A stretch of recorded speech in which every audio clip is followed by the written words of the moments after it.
தன் மனைவி துளசிக்கு தெரியாம ராத்திரி ஃபுல்லா கவிதா வீட்லயே இருந்துட்டு விடியகாலம் 4:30 மணிக்கு தன் மனைவியை பார்க்க வரான் முரளி. மனைவி கேட்டா நான் கொஞ்சம் பிஸியா இருந்துட்டேன்னு போய் சொல்றான்.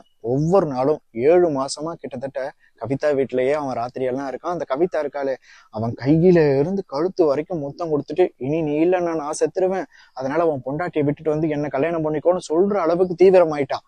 ஒரு நாள் கவிதா மிரட்டுறா, இப்ப நீ உன் பொண்டாட்டிட்ட சொல்றியா இல்ல நான் வந்து சொல்லிடுவான்னு.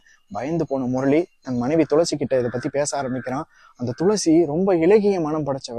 தான் வீட்டுல வேலை செய்யற வேலைக்காரியோட கணவன் ஒரு வப்பாட்டி வச்சிருந்தா கூட அந்த வேலைக்காரி மனசு எவ்வளோ கஷ்டப்படுமோன்னு நினைக்கிறவ, இப்போ தான் புருஷனே வப்பாட்டி வச்சிருக்கான்னு தெரிஞ்சதும் அவ அப்படியே உடஞ்சு போயிடுறா.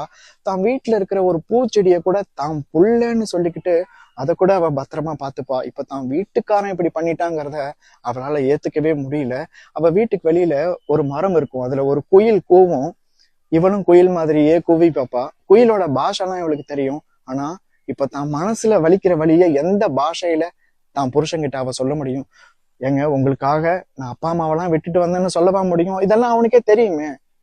அதனால இவளுக்கு பேச பாஷை இல்லை. நேரா ஓடி போய் ரூம் கதவை சாத்திட்டு தனியா படுத்து அழ ஆரம்பிக்கிறா. வெளியில சத்தம் கேட்குது, ஓடி வந்து பாக்குறா. அவன் புருஷன் சரக்கு அடிச்சிட்டு பாட்டில உடைச்சு காலில் குத்தி காயம் ஆயிட்டு நிக்கிறான்.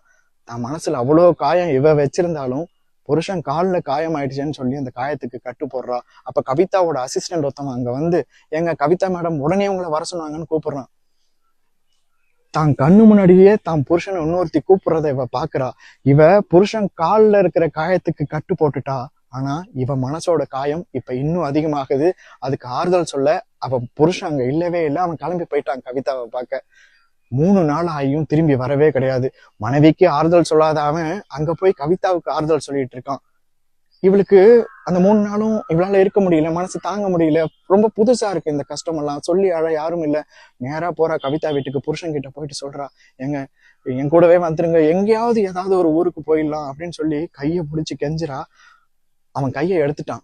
இவளுக்கு என்ன பண்றதுன்னே தெரியல. ஒரு பஸ்ஸை பிடிச்சி ஊருக்கு போறா. மனசுல ரொம்ப பாரம். கொஞ்ச தூரம் நடந்து போனா அந்த மனசு பாரம் குறையும்னு நினைக்கிறா. கோயிலுக்கு போனா குறையும்னு நினைக்கிறா. ராத்திரி ஆனா தூக்கமே வரல. கவிதாவுக்கு போன் பண்ணலான்னு முடிவு பண்றா. கவிதாவுக்கு போன் பண்றா. கவிதா, கவிதா, நான் துளசி பேசுறேன். இது நியாயமா?